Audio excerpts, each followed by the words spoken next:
if you're one of those people that thinks cilantro tastes like soap, maybe you don't want to do it, but I love cilantro, so the more the better.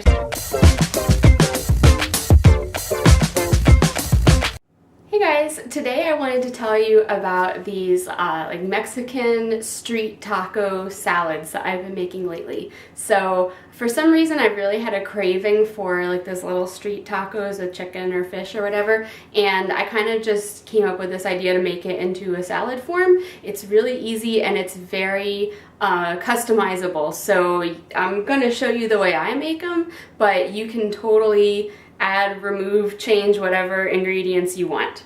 There's a couple things that you need to prepare in advance. The first one, which I'm not going to show you because I've already done it, is the meat. So in my case, I've done mine with chicken, and I've been doing this in the crock pot. So I'll just put like a couple pounds of chicken in the crock pot, like on high for 4 hours or on low for maybe 6 or 8 hours. And you can do that any way that you like. I've just been doing it with chicken broth and some spices, or you could do it with like a jar of salsa, or you know, there's different ways to make like taco chicken in the crock pot. And then whenever it's done, you just take 2 forks and kind of pull it apart, and that's how it becomes this nice shredded chicken. The other things that you'll have to prepare in advance are the dressing, which is a cilantro lime crema is what I've been making. So the ingredients for the one that I've been making is 3/4 cup of sour cream, 1/4 cup of mayonnaise, 1/4 cup of cilantro leaves, and the juice and zest of a lime, or I just have a bottle of lime juice, and a little salt. And you just put all that together in the blender and just pulse it up until, you know, the leaves are all shredded and it's just kind of a nice whitish greenish liquid, and that's the dressing for this.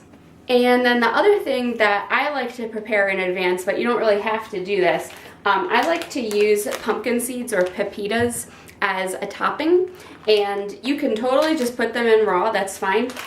But actually I've been liking putting them in a pan with a little bit of oil and a little bit of salt, and just kind of getting them like toasted up. They get a little bit puffier and crispier, and I think that just kind of like adds to it. They're a nice little salty crunch instead of just a raw pepita on top of your salad.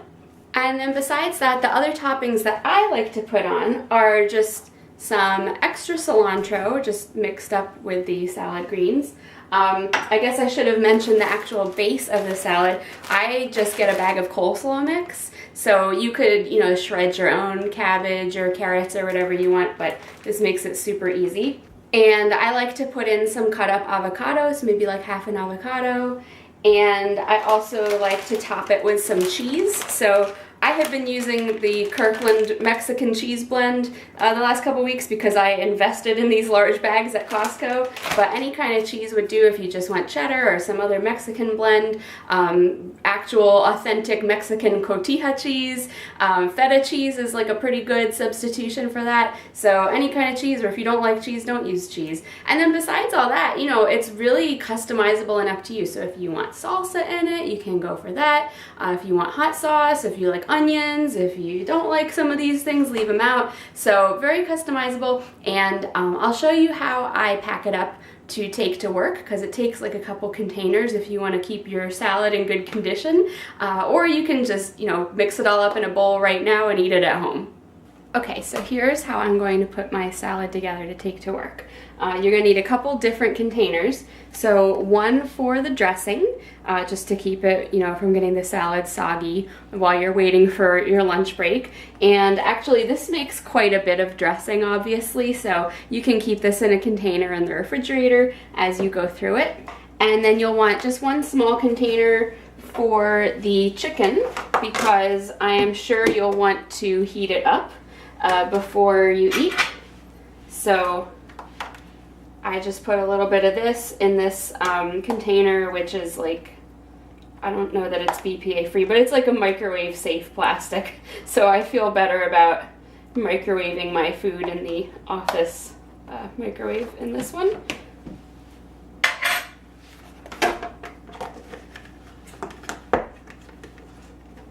And then finally, you're gonna want a larger container to assemble the rest of your salad ingredients, and also, you know, keeping in mind you're gonna be adding that chicken into it, so you wanna give yourself a little extra room in this one.